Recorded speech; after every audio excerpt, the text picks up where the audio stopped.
Hello mga kamari dyan, tara, subaybayan natin ang karanasan ni Boss para sa buwan ng wika. Ito na nga ang first elimination sa classroom nila.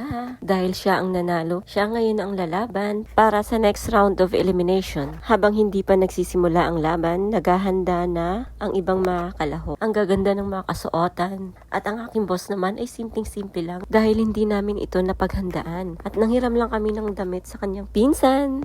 Ang sabi nga ng aking boss, hindi daw siya mahihiya. Kaso daw may kapalit. Pupunta kami sa 7-Eleven para hindi na daw siya mahihiya. Diba ang galing ng aking boss? At ito na siya, magpapakilala. Go, go, go, boss! Kaya mo yan! Andito lang yung Mother Earth. Sasamahan ka kahit anumang pagsubok sa laban.